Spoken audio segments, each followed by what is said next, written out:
नमस्कार। आज हम मन की कार्य प्रणाली को समझने के लिए एक यात्रा पर निकल रहे हैं, ऐसा कह सकते हैं। हाँ, बिल्कुल। हमारे स्रोत हैं आध्यात्मिक मनोविज्ञान नाम की किताब से लिए गए कुछ अहम विचार। इनका जिक्र नंदन साहू जी ने अपनी किताब सद्गुरु संग वार्तालाप में भी किया है। हाँ, और इन विचारों के जरिए हम कोशिश करेंगे समझने की कि मन कैसे काम करता है, ध्यान क्या चीज है, ये साक्षी भाव मतलब तटस्थ होकर देखना, हाँ, तटस्थता। हमारी यादें यानी स्मरण और आसक्ति मतलब किसी चीज से गहरा जुड़ाव, वो सब क्या है। बिल्कुल। अक्सर ऐसा लगता है ना कि मन बस अपनी मर्जी से भागता रहता है कहीं भी, हाँ, बिना लगाम के घोड़े की तरह। या हम खुद को कुछ विचारों में, आदतों में फंसा हुआ पाते हैं जिनसे निकलना चाहते हैं पर निकल नहीं पाते। तो ये अंश शायद इसी उलझन को समझने में, सुलझाने में कुछ मदद करे। चलिए देखते हैं नजरा खोलकर। तो सबसे पहले ध्यान और साधना का जो मार्ग है उस पर बात करते हैं।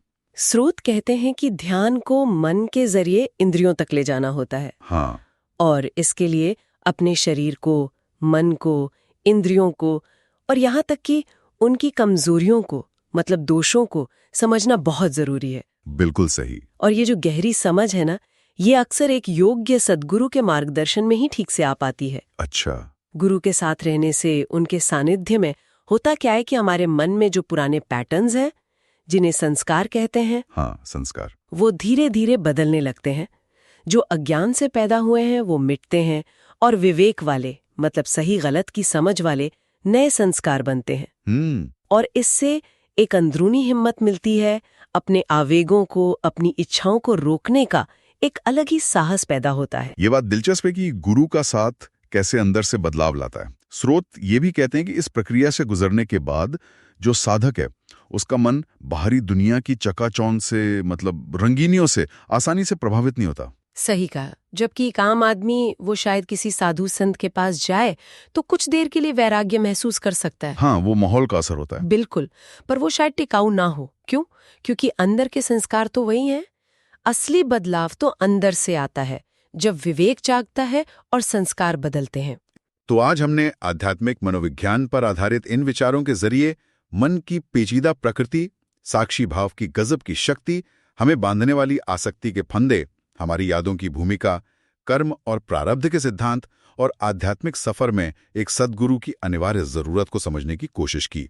ये वाकई बहुत गहरे और सोचने लायक विचार हैं। निश्चित रूप से। और जाते जाते हम सुनने वालों के लिए एक विचार छोड़ जाते हैं जिस पर वे खुद सोच विचार कर सकते हैं। जरूर। आज दिन भर में जब भी याद आए, अपने मन में उठने वाले विचारों और यादों को यानी स्मरण को देखने की कोशिश करें।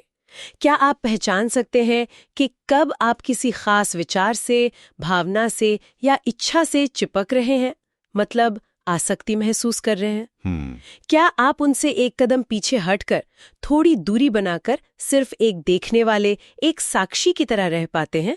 ये छोटा सा अभ्यास शायद इन गहरे विचारों को सिर्फ दिमागी तौर पर समझने से आगे ले जाकर अपने अनुभव में उतारने का एक पहला कदम साबित हो। इस गहरी और सार्थक चर्चा के लिए इन विचारों का और आपके विश्लेषण का बहुत बहुत शुक्रिया। उम्मीद है कि इस बातचीत से हमारे सुनने वालों को भी अपने मन को समझने और जीवन को और ज्यादा सजगता से जीने की कोई नई प्रेरणा मिली होगी।